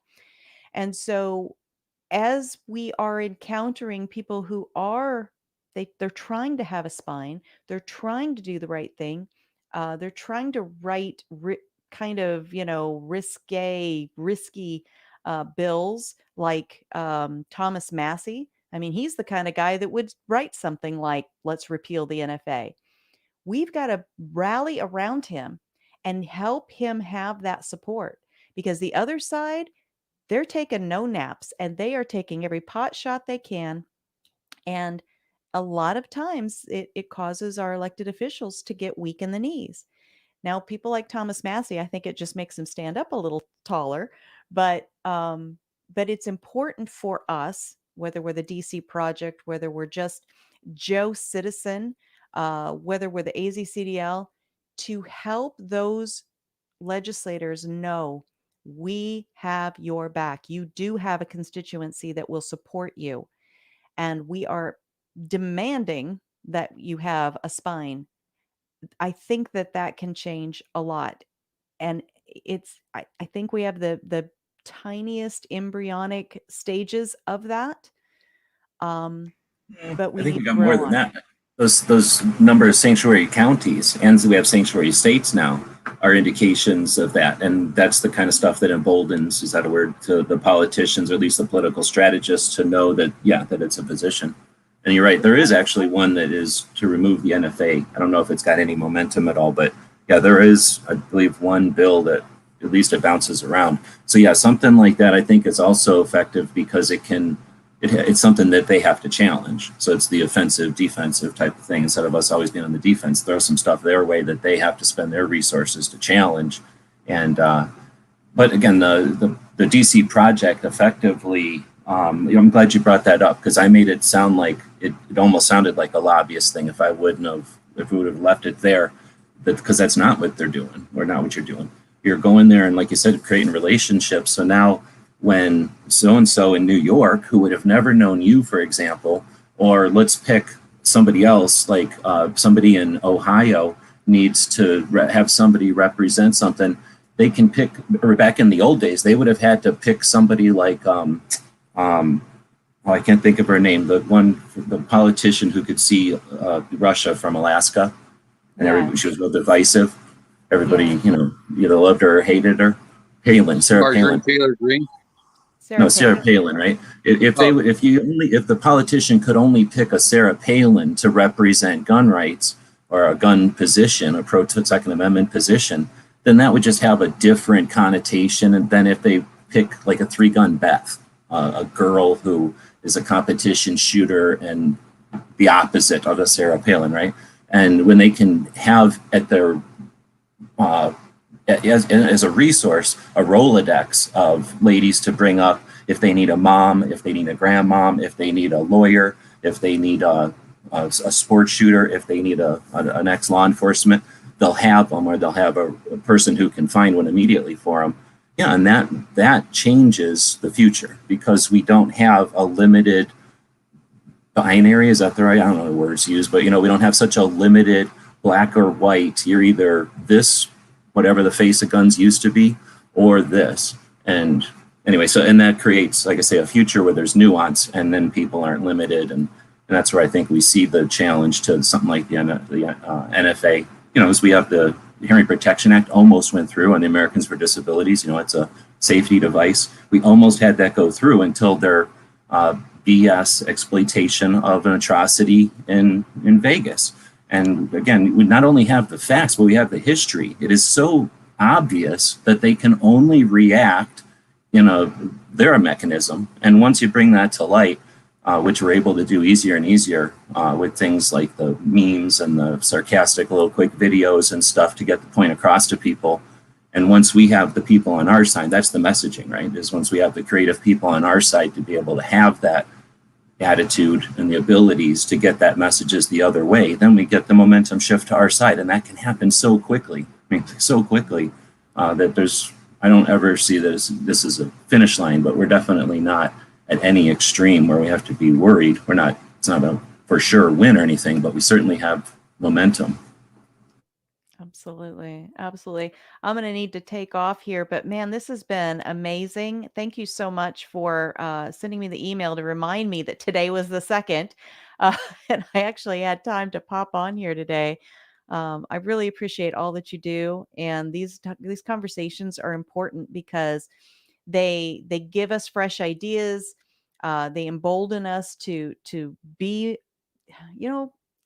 more vocal, get out there more, and they refresh us. As you were saying, it's so easy to get beat down and burnt out, Pete. And we need to refresh each other at every opportunity we can. You're brilliant at that, by the way, and you could teach others a lesson or two on how to do it.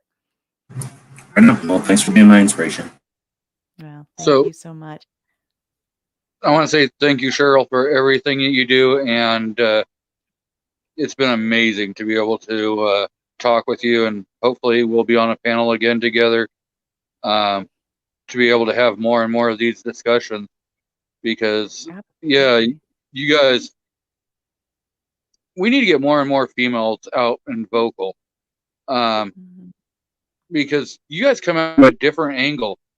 Guys, we're going to speak one way and everything, but you guys are way more better at getting people to focus on the more of the emotional side that the guys will never focus on. So well, thank you. And it takes both. It really does. It's that yin and that yang. And I have learned so much from my male counterparts.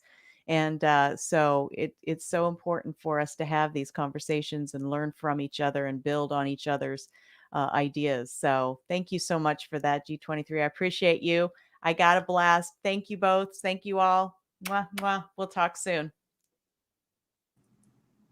All right, so that's about an hour and a half now. Throughout links to Pot of Gold auctions, which is Cheryl's auction. It goes every Tuesday. Any other topics? Kind of monopolize it there with Cheryl and David, but obviously awesome resource and opportunity to chat with somebody who I don't know, can't even imagine how many people she's interviewed. More than Charlie. Yeah, I think this is like the first time I've ever been on a panel with her, and wow, she is so amazing. I've watched a lot of her stuff and stuff, but yeah, being able to actually sit down and speak with her is amazing. It was, very informational.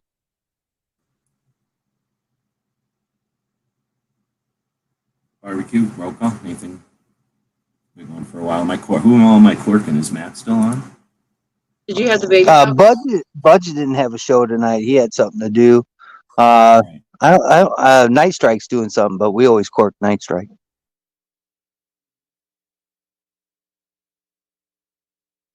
Okay, yeah, that's all I'm corking, it looks like. So, Matt already ended. And then Liberty Doll is live right now. But she doesn't have to worry about nothing. She's got 300 viewers. All right, well, anybody else have any other topics or whatever?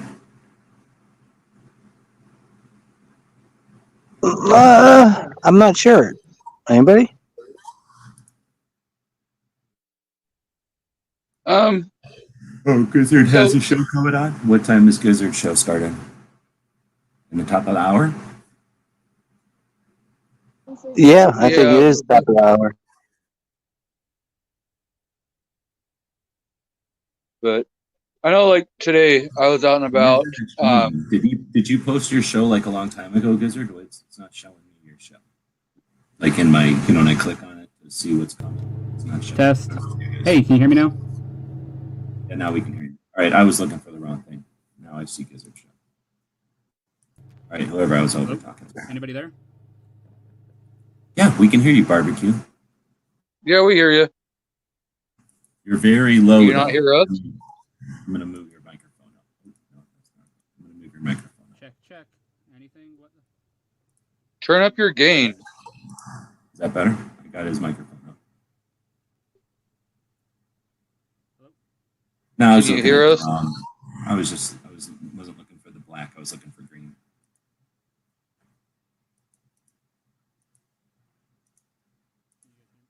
Now I can't hear you at all if you're saying stuff.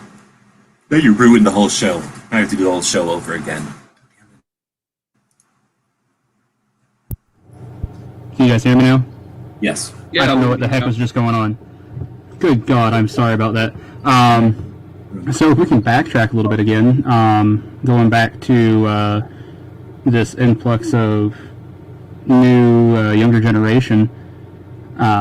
If you got, obviously I came in late because I got a phone call at the worst possible time. If this was already covered, just cut me off and say, no, we'll have no problem doing that. But how do we harness their energy? I kept hearing people say, we don't want to curb it and things like that. But how do we harness it? I feel like I'm going to use a terrible analogy, but it's going to be Back to the Future. We're sitting there in the DeLorean expecting something to happen, but we don't have the cable up to the light tower, and this younger generation is that lightning bolt that we're waiting on. And if we don't harness that energy, we're just stuck in the past. So First off, I don't like that analogy because I don't. I know. I told you it was going to be bad. But I like where you're going, like where we're going to put them on some kind of a hamster wheel and harness the energy of them. I like that. okay, so you say, how do we harness the energy? One, I don't know if we want to actually truly harness the energy. What we want to do is try to guide them and keep the burnout. We don't really want to have a burnout. That's more to like harness the energy is to kind of restrict them. Why do we want to restrict them? The best thing to do is have it like a skate park or something, right? Where like they can have a bunch of options and have some kind of realistic expectations. Like this is a jump and this is a rail and this is whatever the hell goofy things skateboarders do. So go at it, go nuts, be creative, and if you need something else, let us know. But don't jump off a ramp and think that you're going to grind on it. And don't grind and think you're going to do something on a half pipe. You know what I'm saying? Like, give them stuff that they can figure out, give them opportunity, and then, I don't know, get, like you say, harness their energy, let them do something, and then they come out of it going, okay, here we go. And then, is that the way to do it? Like, Yeah, instead of let's say, I telling them think, what to do, give them the opportunity. I think G23 and I are basically saying tomato, because I feel like if we don't harness their energy, then, like so many people, they'll get burned out and they're just like, I'm done. And in a sense, they are kind of like a flash of lightning. It's boom, it's there, and boom, it's gone. But when we can take that electricity and guide it through a channel, now we distribute it to all these homes, and it provides us with light. It provides us with the ability to do what we're doing right now. So many things. You shove it into a battery that like stores it somehow. If only we could. But how do we harness it? I mean, because obviously we don't want to restrict them, but we don't want to just let them go balls out for a year and then them get discouraged and say, this is a waste of time, I'm going back to the skate park to do kickflips.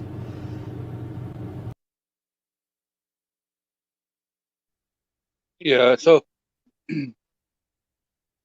I see both sides of that coin, where if we're more there just to kind of guide them and let them go balls to the wall, maybe that's what we need to do, because we've been doing this for many a years, and we're just kind of stuck in the same rut. Why do we want to stay in that same rut? I'm with you, but I'm not with you. I know what you're saying, but I don't agree. So where has it been many years? I understand the rut, and it depends on what you're talking about as a rut or whatever, I guess. But I mean, if you're talking like with the internet, it can't be many years. It can only be, I only consider internet being useful since mid 2000s, maybe, but even really realistically the last 10 years. So, I mean, how many things, I mean, I guess I'm asking how what do you consider a long time anymore? Because if you're counting 2 years a long time, or are we talking 20 years a long time? So I know pretty much ever since I was a teenager, and I'm 40 now, so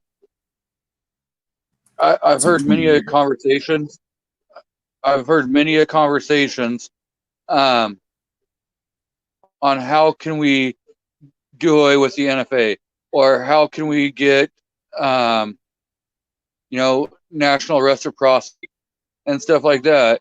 And we keep having these conversations, but we don't seem to be trying to actually fight for it. Okay, then let me quick. Go ahead. Maybe letting this new blood come in, because that's what they're focusing on. Is those kinds of things, suppressors, national reciprocity. They're fighting to do away with the NFA and stuff like that. So why don't we just guide them on the stuff that we have done and everything, and kind of help stoking that fire? And maybe we need that just tornado to come flying through and just tear shit up and show us a new path. I don't disagree. I just say I don't think it's given us enough time. Like, the conversations you're talking about getting rid of the NFA, like that probably didn't start until '86, because I'm guessing people were pissed about it, but nope, there wasn't that many machine guns, and there wasn't stuff that, there was only existing guns from the war that people could have ever even gotten, and I can't imagine that many people were that interested. So it wasn't until you get some cool AR-15s that let you do cool things that the NFA prohibits that you had people that were interested in getting rid of it. And I still think that probably took till the middle of the 2010s to even get to the point where people were considering it. So I'm just saying, give us time to actually follow through. There's nothing that just happens. I mean, shit, it'd be great if there was no mix or something, but nobody just, immediately attempts that. I think it takes a minute for it to be in the conversation is all. But I don't disagree with you. The new kids going directly to that. I think that was what I was trying to say earlier when there's an alternative to the idea that you have to evolve into being an activist. I think the new kids are some of the new kids are coming into it as activists. Oh yeah. And I agree with you. Yeah, we got to still keep the conversation going. But we also, I think we need to help the newer guys come in, and maybe they can help stoke that conversation even more. And they can get some of the younger people involved in it that maybe you and I and Roll Call will never reach the same way that they can reach them. I don't know about you, got, Call, but I got away with the kids. They listen to my message.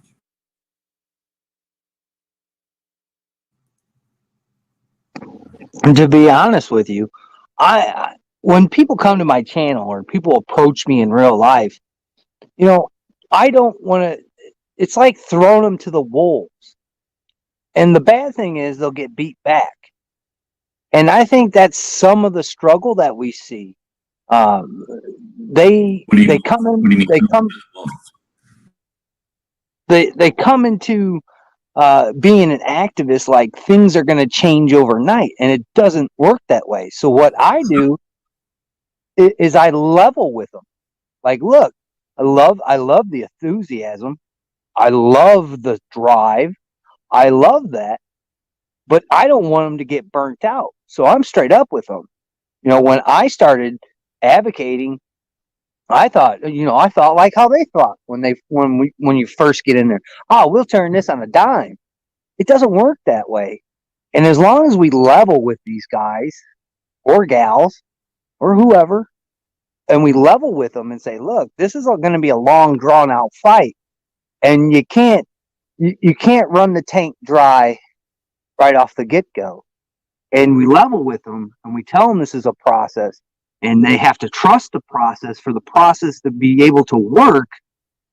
And then when the time is right, that's when they use that enthusiasm. That's when the tornado starts brewing. That's when the clouds start forming over the anti-2A jesters.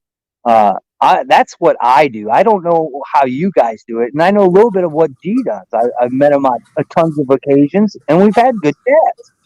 But I think I don't want to burn them out right away. I really don't want to. I love it that they come in. I see them in the shop all the time.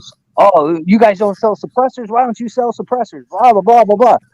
And it's just not, they don't understand about FFLs. They don't understand about Class 3 licensing. They don't understand about Class 2s. We have to kind of coax them into it. And we have to keep on driving them. And it is like foosball, you know what I'm saying? Like a sport, or like for most people, like wrestling. You tag team. You know what I'm saying? One of us gets tired, we slap the hand, and the other person goes to bat. That's how I kind of see it. I don't know how you guys do. Maybe I don't know enough about the sports or whatever, but maybe like an endurance race where there might be more than one driver, but there's also like a support crew and there's a vehicle. I like how you also said not to run the tanks dry when they're enthusiastic, because that's most young pups, right? Are like, hell yeah, I got the best idea ever. Let me have all the resources real quick and just test this out. Like they've never experienced any kind of problem. So, you know what I'm saying? Like they're not used to the idea of rationing or being smart or whatever. So being realistic with them. And I like that. I've never heard anybody mention that part before, but I'm with you. And I don't know, maybe that is part of all that's necessary. When I was talking to Cheryl before, I don't know if you were in here when I was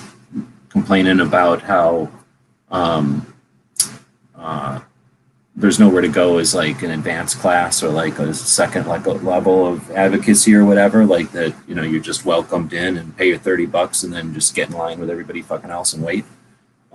Maybe that's something there. Like you can just make it a little more clear right off the bat, like you're saying. Here's how it's going to be. Here's your realistic expectations of it. Maybe that's what I said. Yeah, I mean, and there's a lot of people that are like, oh, you know, you're full of it. You know, I'm not going to watch your channel, whatever, and that's fine. And then they come back and they're like, well, this is a struggle, especially in the state they live in. Say it's anti-2A state.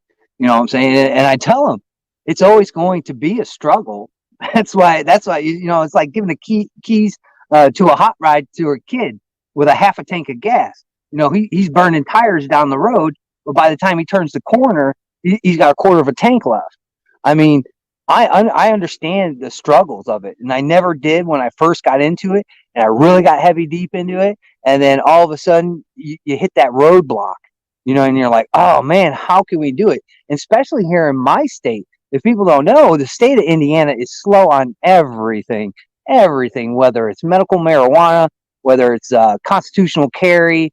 We're slow on everything here, and it takes a certain kind of patience. And when the opportunity arises, that's when I want these young people to jump in there. It's like, oh yeah, this is the same guy who's been barking. Here's a whole pound of puppies that are barking as well. So if you don't want to hear me bark, now you got a whole pound of puppies barking at you now. So something has to get done. We have to see some kind of movement, especially here in my state. We had constitutional carry at the grass at our fingertips, and people were like, "Okay, it's going to pass." I was like, "Don't let your guard down. Don't let your guard down." I called my senators. I called my legislators. I called people from my county. I called my sheriff's department. We have to pass this. We have to push for this to go through, because something will come up like it always does, and they'll drag their feet. And it did, and it didn't pass. So we have to kind of, again, that's what I was talking to Cheryl about, like molding these people. Like, you know, like you said, when they come in the door, thank you for your $30, but here, you know, here's a hammer and here's some lumber. Start building the steps down that cliff. Here's what we have to get done. This is where we have to move the needle. Well, and I've heard a thing where somewhere in a gun rights policy conference, maybe it was in Chicago and you heard the same thing, but somebody said you don't micromanage volunteers. When you ask somebody to volunteer, you don't then just go, and then here's every little fucking thing. You go, hey, we need to get to that hill. And then they go figure out how to get to that hill. And then maybe once you're at that hill, you look back and go, what was the best way to get here? And then maybe, you know, tell each other that, so that when we go to that hill, you know, we get there faster or something. But is that what you're saying? Like, so that you don't necessarily say like, you know, here's whatever, here's the next thing you can do, or here's your two options, but instead here's a hammer, let's go. Like here's where we need to be. Here's the tools to get there. We'll meet you there.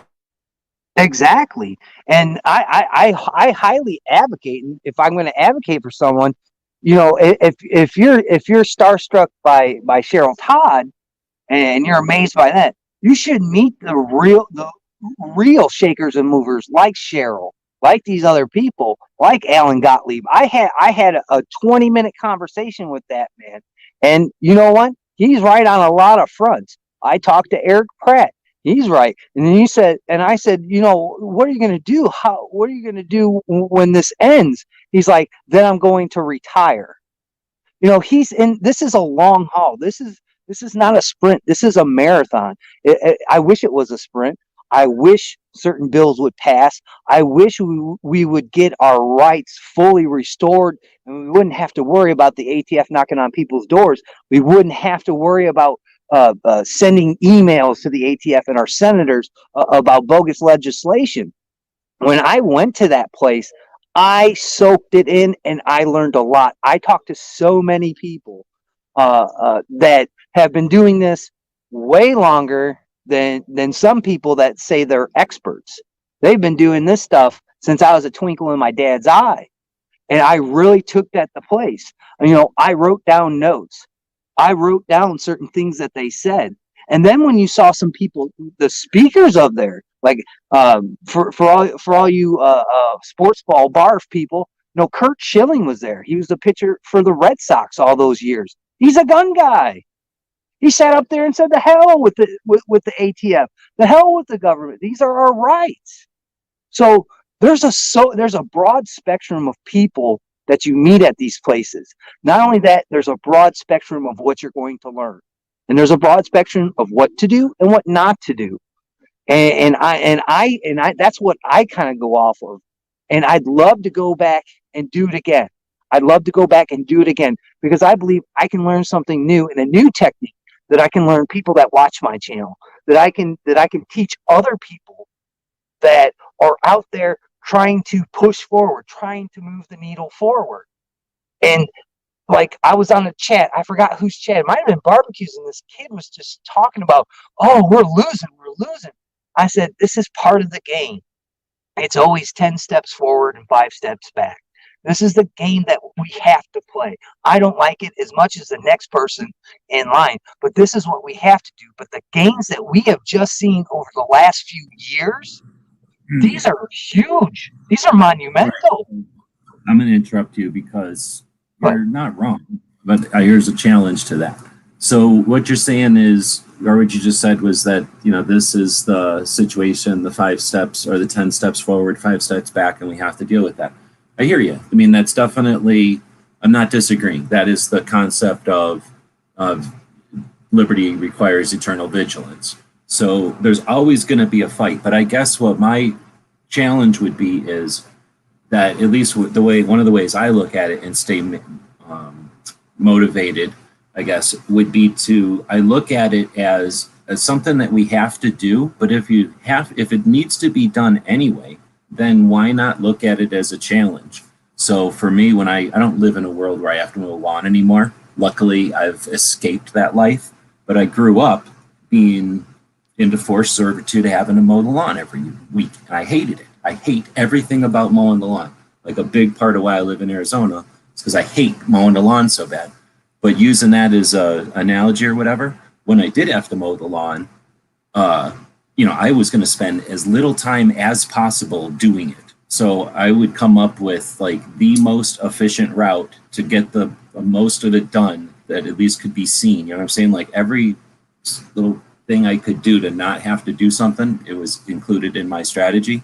So I look at it like that, that if this is something that needs to be done, then why not necessarily have to enjoy it?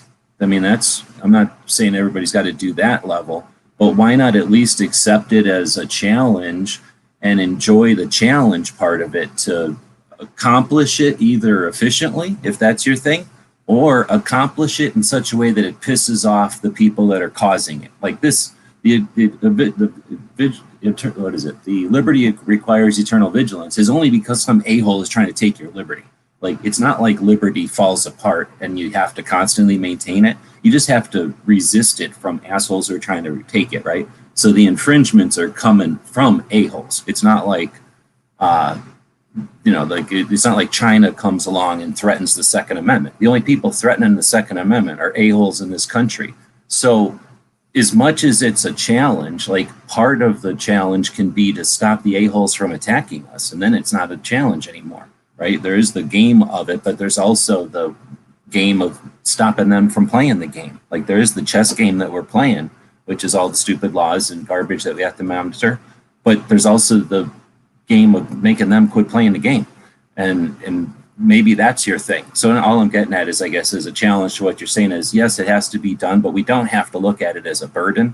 We can look at it as a challenge or a game, or I guess there are people that enjoy mowing the lawn, right? Like that is a thing. Like there's people that get off on buying lawnmowers and enjoy the time spent making the lawn look good or whatever. Like I get that. I just wasn't like that. But you know what I'm saying? Like there's going to be activists that dig this. You don't have to be that way. You can just be somebody who's like, well, if I got to do it, at least I'm going to do it in 10 minutes, or I'm going to do it quickly, or not quickly, but I'm going to do it efficiently. Or I'm going to do it on, just on Thursdays. But you could come up with like a strategy or an attitude that makes it less of a burden. Maybe that's all I'm trying to say. Anyway, I'm just saying shit out loud. Yeah, and I get that. And that's what makes gun culture so cool. Because if I can't do the things that are necessary, I can look at you and you could probably do those things. And when you can't do what's necessary, you can look at Guns and Barbecue and he can do it. And so on and so forth, you know, et cetera, all the way down the line. And that's why I look at these young kids and I say, don't get discouraged off the bat. Don't get discouraged. We will win the fights. We have to find the fights that are going to present the most opportunity, but we can win these fights if we stay focused, if we don't let things distract us in certain ways. And you know what? I get distracted and I get thrown off kilter about a lot of stuff. But my main goal is to hopefully have constitutional carry in the next 3 years in the state of Indiana, even if I have to kind of hint around running for some kind of office at this point. And not only that, to help better society. You know, a lot of people don't know, I live 60 miles from Chicago. That place is a hole. People are dying daily. You know, I think they broke it down to like 8 minutes a day. Somebody's getting shot there. Maybe not losing their life, but they're getting shot there. That's traveling over here. We just had an incident today where they snatched this kid up. Guess where he's from? He's from Chicago. Guess what he had? He had a gun. So, you know, now that's kind of creating a stigma in my town, in my society. But we have to browbeat that to death and say, look, this is because look at the laws in that state. Look at that place. They're not allowing individuals to defend themselves. And then when they come here and people defend themselves, then they start thinking about going back to Chicago where they had it good. It's always a struggle. It's always a fight. I tell people, don't get discouraged. There's sometimes where, you know, we need a break.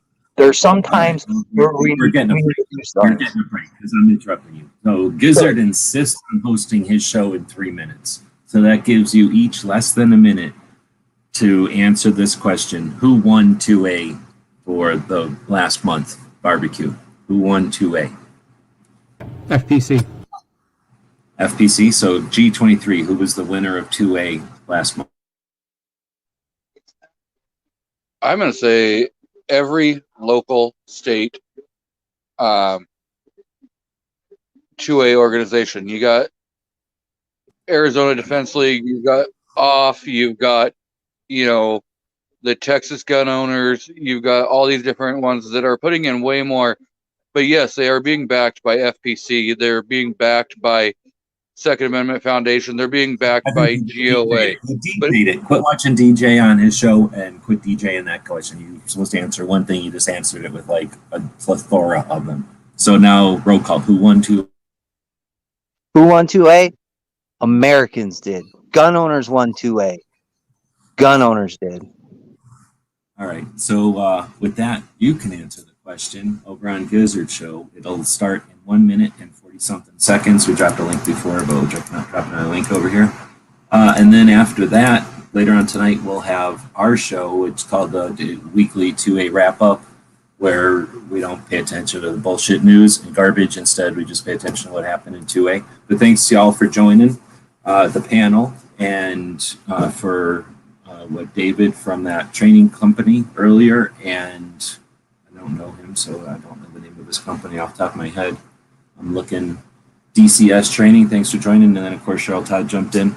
And Ken Blanchard was out there. Reverend Ken Blanchard was out there. Cool dude. One of my inspirations for even doing anything ever back in the day, let alone gun stuff. But yeah, he was a cool dude doing stuff in the 90s. And then everybody else who joined in on the chat text portion there, thanks for joining in. And so this where our projects are all about is using the internet for its interactivity stuff. Barbecue does a show twice a week on Tuesdays and Thursdays. He also does a show on Saturdays. So I guess tune in tomorrow. You'll have one tomorrow? I think he's going to be there tomorrow. Roll Call does a show on Tuesdays with, you join in on Night Strikes, I guess, but you do a show on Wednesdays with Night Strikes sometimes. Yeah, Rants and Raves, Wednesday night, 9:30, 10-ish, whenever my internet wants to work. And then G23 hosts a show on Saturdays, long format discussion on guns and often 2A, which is basically right before the meat show that Barbecue does. What do you want to talk about? Yep. Right on. So thanks, guys, for joining in. Thanks for the work y'all do, keeping a conversation going. I think it's vital. No Drop thinks it's responsible for the flood. It's an old saying. And my experience with 2A over the years, nobody thinks that they're doing anything, but they're actually influencing everybody else constantly. Even the a-hole bullies that shit on everything, they're constantly affecting the future.